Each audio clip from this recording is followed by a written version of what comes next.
If indeed water is life, then residents here say they have died several times because water scarcity in this community has increasingly become a biting affair. We are accorded a rousing welcome by these cattle, whom from the direction we saw them had obviously had a field day at the same dam residents depend on daily for survival. And as it turned out, mounds of cow dung and other animal waste decorated the edges of the only water source for residents of Vagunda in the Kumbungu district of the northern region. Our arrival in this remote village was timely as residents had already begun their usual routine. Then we saw more women and children carrying all manner of receptacles as they made a stopover at the heavily polluted dam.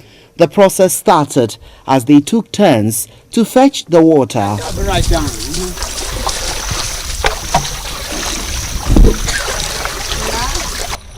Now what I'm going to do right now is to get a cleaner sample so that we'll see how it pans out in this very particular bottle.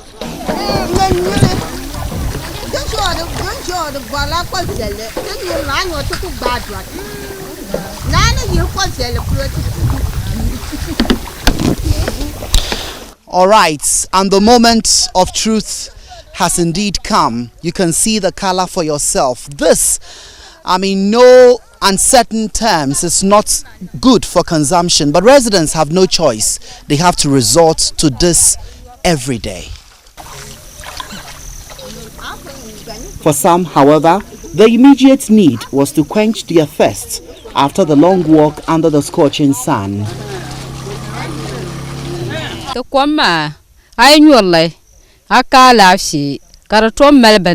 The water situation is really sad.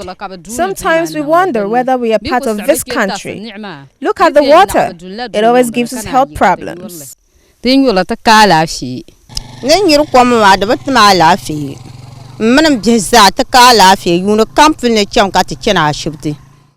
Our health keeps deteriorating because of the water we drink. All attempts to get clean water have been unsuccessful.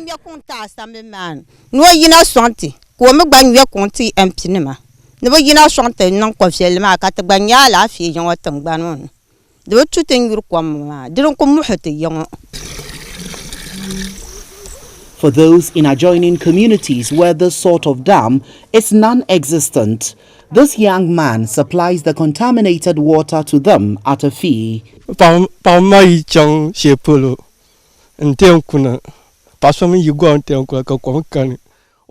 I help the women in fetching the water at a fee. Sometimes I even supply the water to them at midnight and charge 1 cedi per gallon.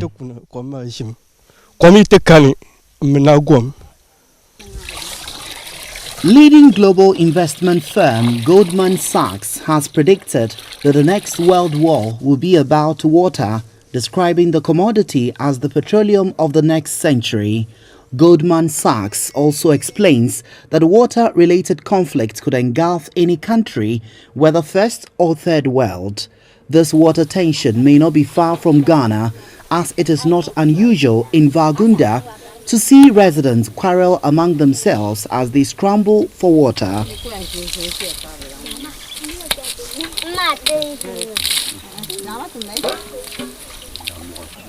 Children have also developed discolored hair, a situation residents say is as a result of drinking from the dam.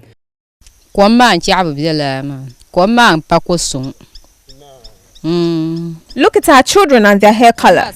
This makes us very sad.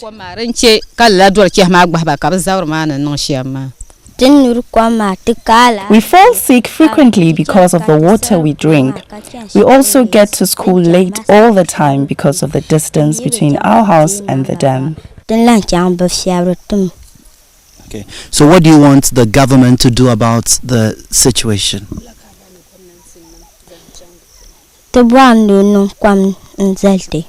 Okay, so you want government to come to your aid, to come and help the community?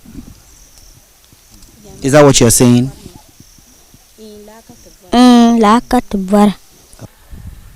It is also common to see people here, both men and women, defecating in the open because of the non-availability of a toilet facility. With a population of about 800 people, Vargunda lacks electricity and a health center to manage any disease outbreak. Spokesperson for the village, Alhassan Imoro, laments how persistent calls on the political leadership for potable water have fallen on deaf ears.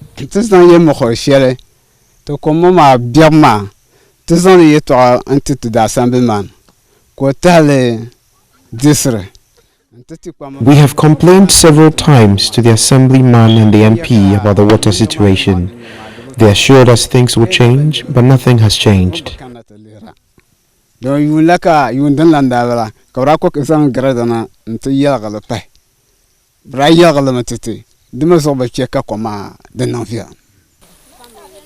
In the face of overwhelming evidence of intense water crisis in northern Ghana, the previous NDC administration in 2016 praised itself for increasing water coverage across the country to more than 80%.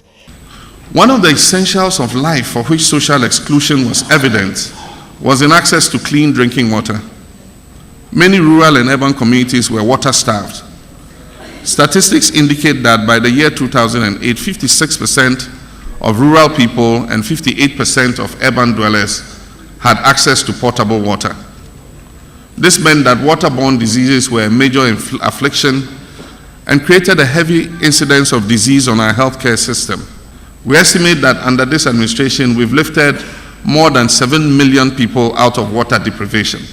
So, if this is the case, why are many areas in this region battling thirst? Or was this a politically expedient position to take in the build-up to the election? Well, the current MPP government promised to construct one village, one dam in all the three regions in the north. But obviously, that is also yet to be realized.